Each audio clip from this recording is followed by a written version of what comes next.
You are running with the Devils. Welcome back. Thank you for joining us here tonight. And we always love bringing you everything Arizona State football. And as we say here on RWD, you give us 30 minutes, we give you the world of Arizona State football. And we're definitely going to do that here tonight on the RyKno. Ryan Knowles here with me as always, my partner in crime, Big John Caldwell. Hey. And Big John, it was a tough one to take there on Saturday. I mean, any loss is tough, but especially when you see the team play as well as they did at times. They had the halftime lead. Looked like they were, hanging in there against a vulnerable Oklahoma State team. But then second half comes around and the offense sputters, and ultimately the experience of the Oklahoma State team wins out as the Cowboys prevail 27-15 in Tempe this past Saturday night. ASU falling to 1-1 on the season. And I'll start with this. Where does the team go from here? Where, what's the next step, do you think? Oh, it's the season is still, everything's in front of them still. I mean, of course. It's obvious that we've got a defense now that learns how to play both rush and pass defense. And so it's just really a matter of 25th in the nation ranked right now. Yeah, total defense at third in the conference. So it's something to hang your hat on. Yeah, and here's the cool thing: the pack is relevant. We have how many teams in the top 25? Like 8. So here we are getting ready to shut the whole conference down, and we're having a great year. The pack's looking really good. Kind of weird, kind of frustrating at the same time.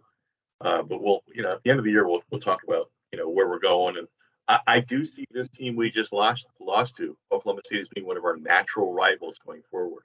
I think them, Texas Tech, and maybe Baylor will be the 3 new natural rivals coming out of this thing. So at least I'd like to see us, kind of compete with Utah and we'll see what Colorado is. We'll see what Colorado. I'm not sold on Colorado in the long run just yet. Mm-hmm. They kind of have flash in the pan written all over them, in my opinion. Mm-hmm. We'll see how long Dion sticks around, but that's another topic for another day. Just looking at thinking back on what we saw on Saturday, it was hard to take because we saw how good this team I think could be at times when they're kind of clicking on all cylinders. They're doing some different things. We saw some nice wrinkles in the offense with Scadaboo and the Sparky formation. We saw Elijah Badger, getting the ball out in space in the run game out on the edge, which was great to see. He had a couple nice plays. They line Conyers up and pulling the Travis Kelce under center in short yardage, which was nice. Which was a nice wrinkle one time. That's all you had to do was run it one time. But and that was kind of the other side of the game story was that they were going to the well, I think, a little bit too much on some of these things with the Sparky formation, Conyers under center, things like that. That just kind of made you a little bit too predictable against a more experienced and seasoned coaching staff on the other sideline. So I think you got to take this game. Any loss like this, it's close. You're competitive. You played well enough to win. You just got to take it as a learning experience and try not to make the same mistakes twice. Yeah, I mean we're getting there. What was nice about this game was we opened up the playbook more. We added some new wrinkles.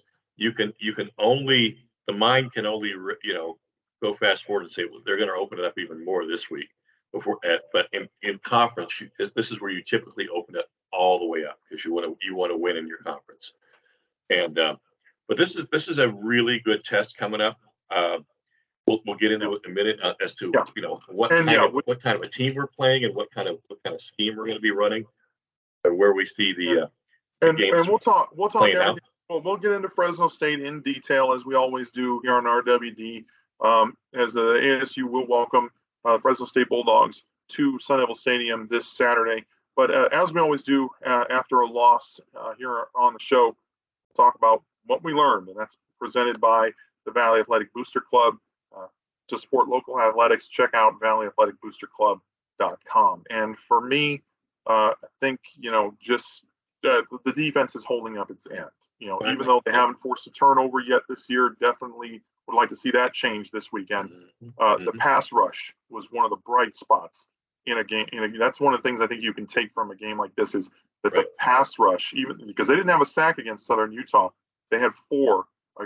I counted 4. I think they only got credit for 3, but I counted 4. One was against the Cowboys. Yeah, and I felt like they defense definitely played well enough to win. I think that's one of the most frustrating things about this game that we're talking about here. They played well enough to win. They were very strong, especially in the first half, only giving up 10 points to a team like this. I think, and people want to talk about, the 3-quarterback system. And yeah, they do have some players on the offensive side. I don't think this is the worst Oklahoma State team in 15 years. Like I heard a Oklahoma State fan up on the concourse say at halftime. But at the same time, this is not Oklahoma State last year or 2 years ago that went to the Fiesta Bowl. This is still, I felt like, a beatable team and a team that the defense could take advantage of. And to a certain extent, they did. And they just I think the offense wasn't really holding up its end. And that's what kind of led to the defense getting worn down in the second half. You mentioned it during pre-show. Yeah, they just ran out of gas in the second half and ultimately, had that blown coverage that led to the game-clinching touchdown in the final minutes. But I still felt like the defense played well enough for the team to win. I think you can hang your hat on that. Defense, hold your heads up proud. We are proud of you because you balled out on Saturday. And you've got nothing to hang your head about. And I hope this just continues, and that kind of becomes the identity of this team as a defensive strength. And and then I mentioned it. The offensive play calling, halftime adjustments. They've been below average, below expectations for where they should be after 2 games. I feel like the coaching staff is kind of showing its inexperience, and we'll talk about that in a minute. But I just feel like that's kind of been one of the weaknesses of this team so far, has been that young coaching staff. And I know you got veterans on the staff like Baldwin and RyKno who've been around the block a little bit, but at the same time, Dillingham's the one leading, kind of leading the table, leading the caravan out there, and he's not. It felt like he's shown his youth a little bit. And that's to be expected with a rookie head coach. I understand that. Right. But at the same time, he's got to learn from his mistakes and kind of take things as they come and learn from them, and not be quite so predictable. And also, take what you see out there in the first half and apply it to the second half. He's not the only one he's not just coaching the players. Players have maybe got to coach him a little bit in order for this team to have success going forward. Well, I think the play calling it's fair to criticize it, but I think what dictates play calling is the state of your offensive line, and the offensive line is decimated right now, folks. We're very banged up, and we didn't even talk about this on the show last week. I mean, because we didn't really even know last Thursday, how banged up they were. Isaiah Glass, their left tackle, didn't play. Cade Briggs, one of their key backups, didn't play. Didn't even dress. Emmett Boley, the right tackle, broke his leg in the first quarter. He's done for the year. They had Bram Walden, who was pushing Glass in training camp. Thought he went out there, did an excellent job at left tackle. And then you got Max Sahanakor, the junior college transfer, out there at right tackle right now. So and I thought he played pretty well. He played good. Yeah, but it's just he's not Emmett Boley. He's not Bram Walden. He's not Isaiah Glass. And it's a lot of guys who have not played together for an extended period of time. There's something to be said for that synergy. Yes, I agree. Absolutely, it's huge. And you look at any successful ASU team, it's always been done up front by the O-line, guys who either didn't allow a sack, prided themselves in no sacks, or as Don James would say from at Washington, that the 85 team was the best defensive line he has ever seen in the pack. I mean, that's what wins games, folks. Is it went up front. But it's one of the trenches, and it does open up the play calling, allows you to do a lot more when you have a great offensive line. And they are battling some injuries right now. There's no way around that. But at the same time, you kind of have to adjust your play calling for that. And trying to run into the teeth of a defense that is bigger, more physical. Oh, anything that would. Even I mean, in some positions, more athletic than you. Yep.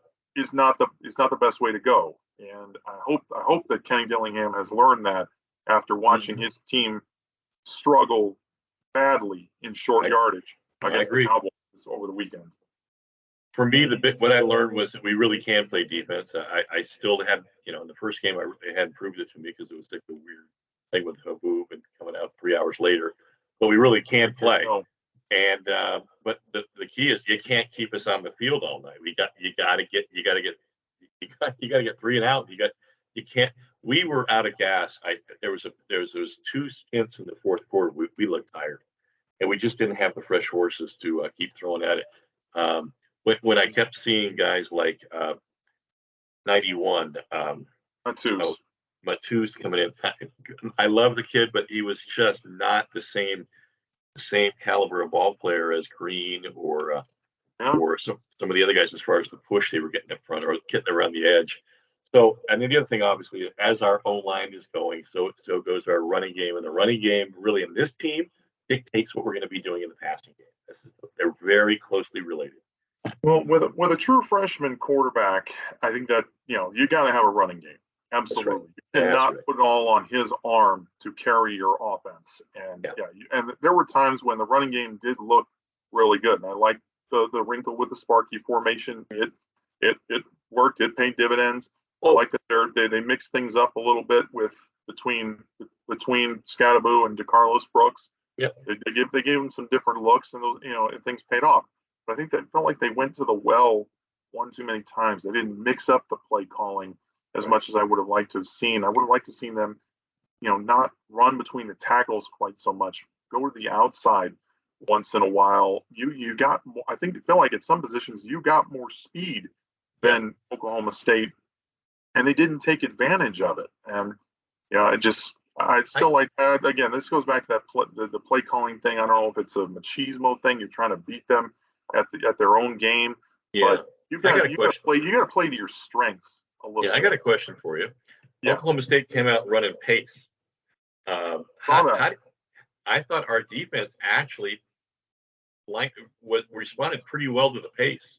Very well. We stopped them twice, but they let it go over the 50. I was pleasantly, and I think we must have known they were going to run pace based on film.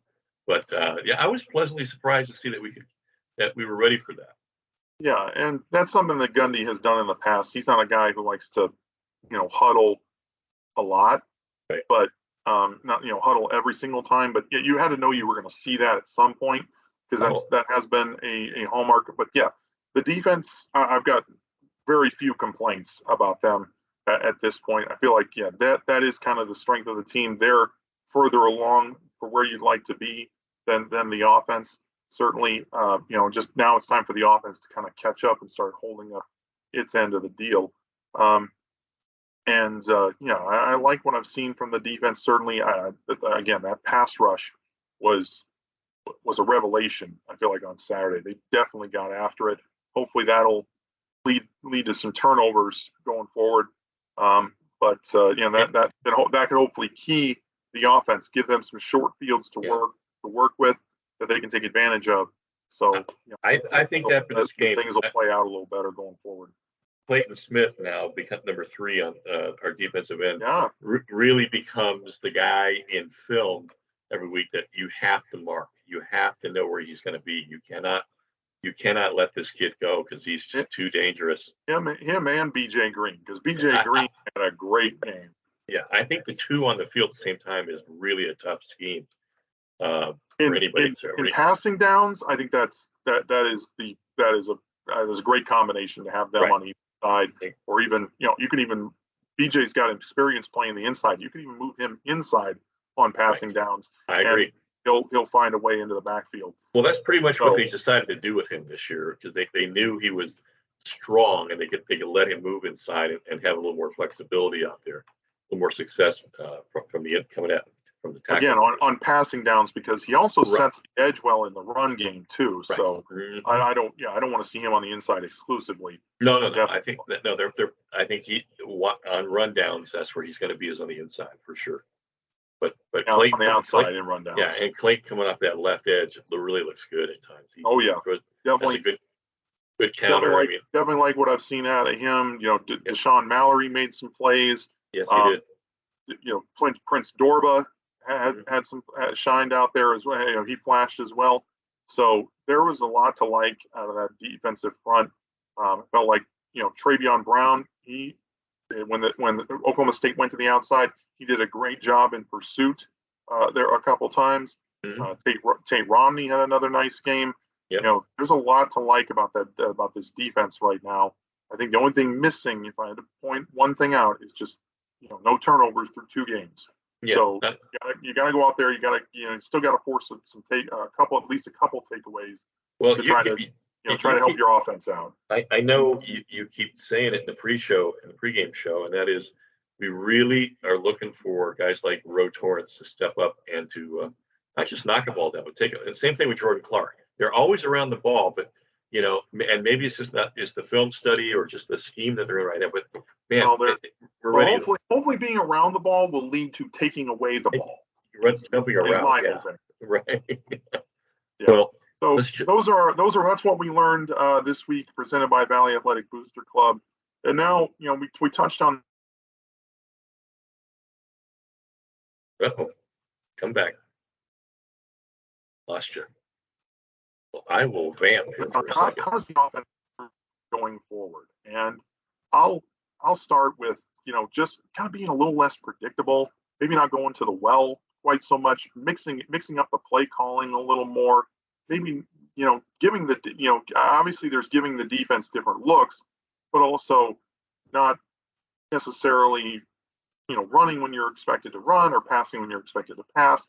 Just kind of keeping the opposing defense on their toes a little more than they have, especially in the second half when they have some film on you now. They're making adjustments. You've got to adjust as well. Well, because this week we have DeCarlos Brooks out, you're going to see Tevin White step up really as the two back. Even though they don't like to call it the two back, they like to spread it out between them. I just think he's a different runner than Cameron Scadaboo. So he's going to give a different look. He's a change of pace guy. We've seen him run in the past. I like his game. I feel like he's going to. Well, I don't know that the other team can scheme for this yet because they haven't seen a lot of film on him.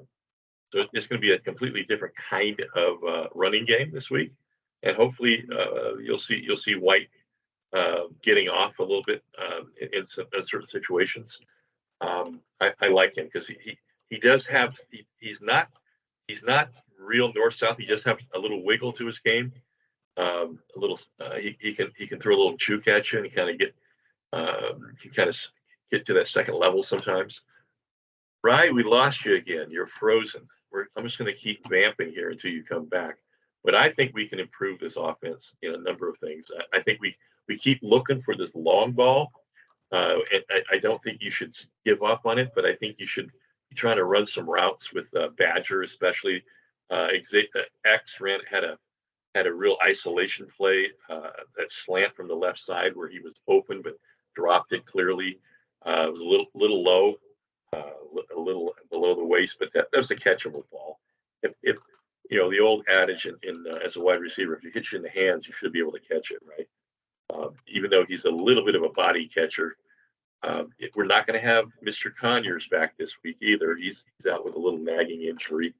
So expect to see a Messiah Swinson and Bryce picking up the action on the tight end side. Looks like we lost Ryan. He will be right back here. Just got to let him back into the meeting. Let's see here. Anyway, let's move on here. Week 3, Fresno State Bulldogs. We're gonna get into what they do. Okay. They have a 2-0 record. They beat Purdue in Lafayette on the road, and then they beat Eastern Washington in double overtime by a total. These 2 games by 7 points total. So they've been in close games. Ryan, come on back. Where are you, bud? Where are you? Good old Jeff Tedford is back. Kind of the offensive guru. We knew him at Cal for many, many years, and then he was at the OC at Oregon, and he's had some stints in the NFL and CFL. Great guy. Everybody loves Jeff. He left Cal. He was the guy that was screaming and yelling for years and years to improve the facilities, the stadium, and I mean he was kind of a pain in the ass about it. And finally, after he left, they finally went ahead and funded the thing and got the place fixed up a little bit. Better I've been down and saw the locker rooms; they're very nice. They built a new kind of a more amenities on the south side of the stadium. Nice luxury boxes, but it's still the weakest stadium, I think, of all the packed stadiums in terms of the outdoor porta potties and that kind of thing. It's kind of weak up at Cal. Anyway, Jeff's been here for a few years. Came in, he was here. They had a head coach from 2017, 2019. He left the Bulldogs and has come back in 2021. So they have an 11-game winning streak going. They're the second longest in FBS. They were the Mountain West champions last year. They beat Washington State Wazoo in the LA Bowl.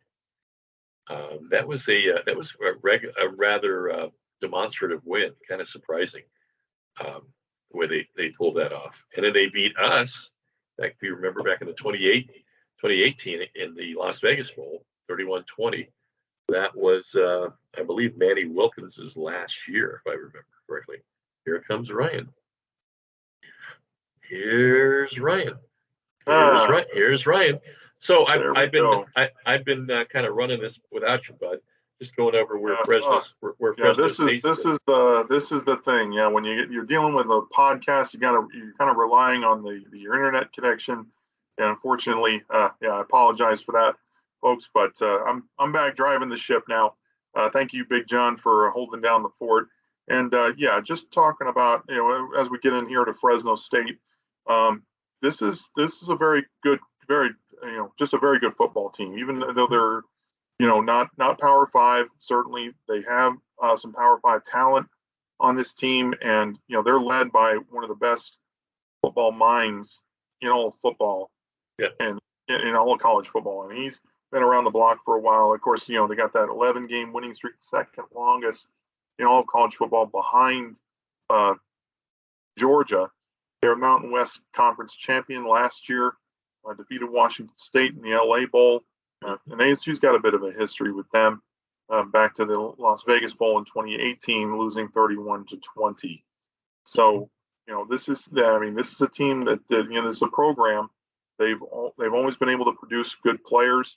They've always seemed to hang around, and when they play Power 5 teams, they can pull some upsets. They can definitely hang around and beat some people. They've already beaten Purdue so far this year. And it starts with their offense, and they're led by Jeff Tedford, who's a great offensive mind. He's responsible for some of the best players, not just in college football, but are now in the NFL. Yep. And this offense, they've already, through 2 games, they're already averaging almost 37 points a game, and they're led by their quarterback, Mikey Keene, Central Florida transfer, and a local kid out of Chandler High School. So Sean Aguano's certainly familiar with him, having coached him over there in Chandler. And so far this series put up good numbers: 65% completion, almost 600 yards, 6 touchdowns. He's only been picked off twice, but he's been sacked 5 times. So that offensive line has not really been up to par so far this year. And that's against Fresno State and Purdue and Eastern Washington, right. 2 teams not really known for their defense. And they will run to keep you honest. They're not a run first team necessarily, but they do have a solid bell cow running back in Elijah Gilliam. He's averaging 4.5 yards a carry so far this year, 40 carries, 179 yards, 2 touchdowns.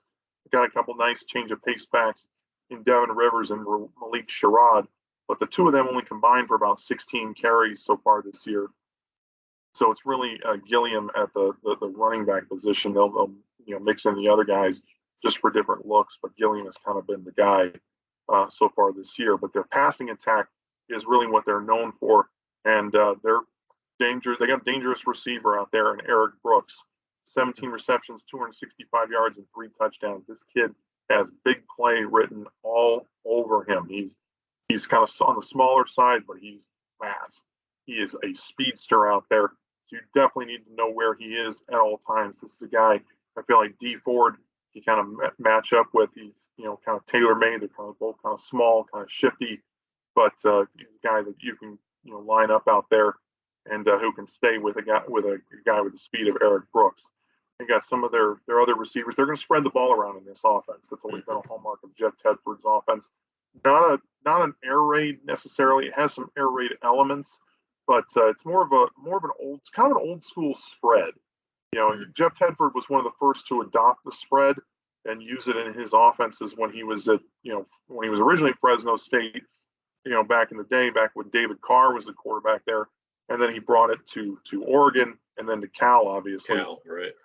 Yeah, and he's had success. I mean, he's been a system guy. His system hasn't changed a ton in the almost 30 years that he's been a coach and a college football coach, but it works. It's relatively simple by today's standards, but it works, and he'll spread the ball around to guys like Jalen Gill, Magdalena, and Jalen Moss, who all they all have all made plays at some point through 2 games.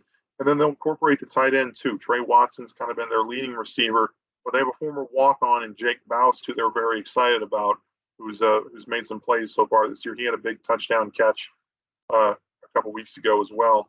And then their offensive line again has struggled at times this year on the outside. They've Mose Vavao at right guard was preseason All Mountain West, so he's kind of been the leader up front for that unit. And then the Fresno State defense, which has kind of been prone to giving up the big play. We mentioned that earlier.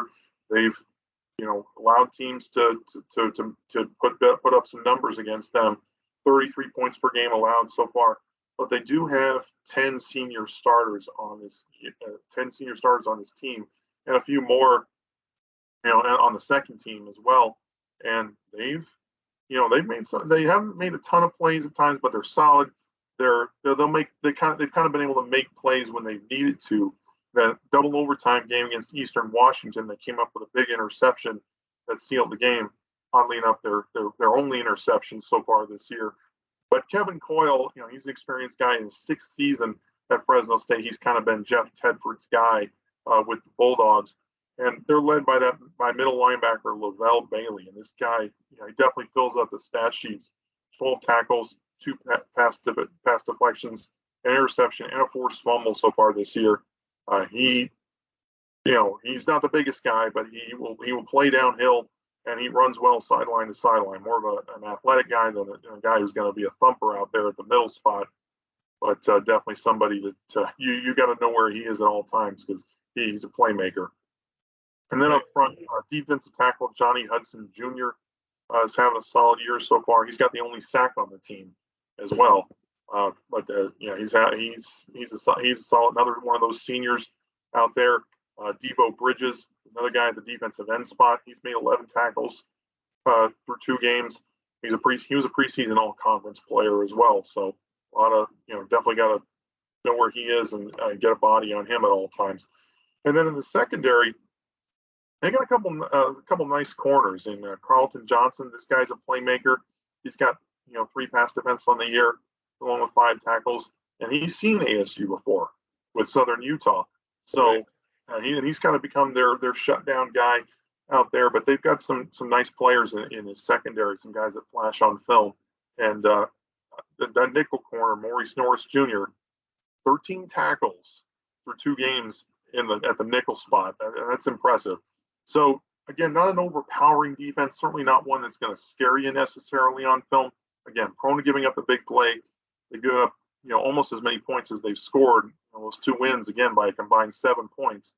So this could be a bit of a shootout, but certainly a game I feel like ASU has the horses to come out on top of. Mm-hmm. Mm-hmm. So that brings us into our keys to the game, presented by a great nonprofit, Sleep in Heavenly Peace. Definitely go out and support this great nonprofit that builds beds for families that can't afford them. And my keys to the game this week, you got to play a complete game. You got to play 4 quarters in this game.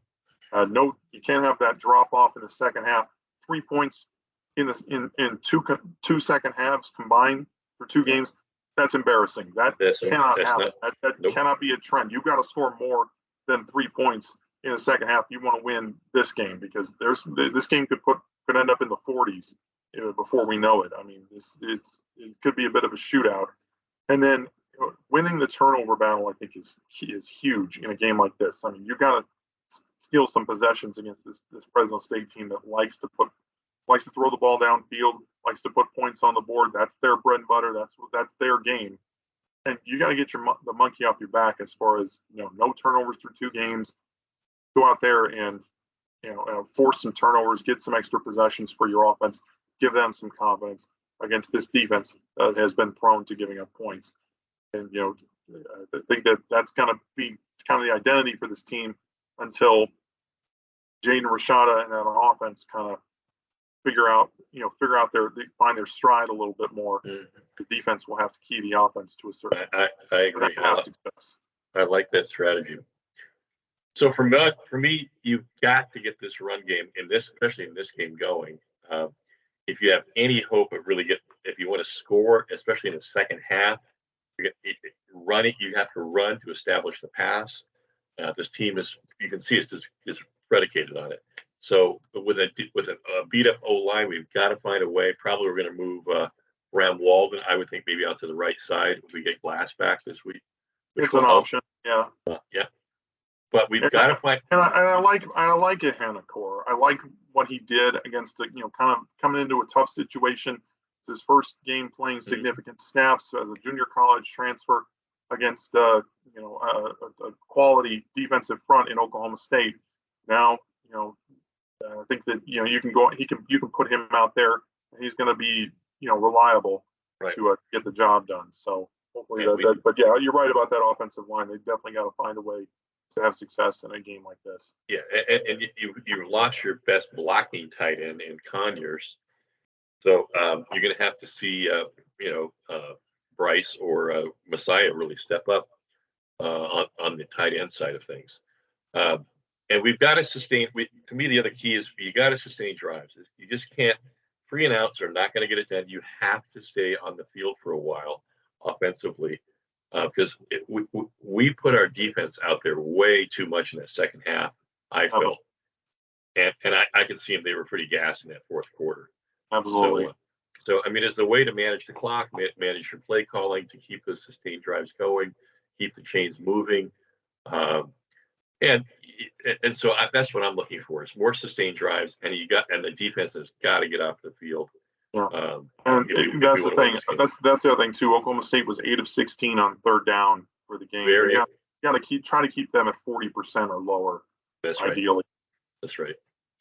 So that goes back to them kind of being gassed, but hopefully the offense will have a better game this time. Kind of give the defense a little more rest.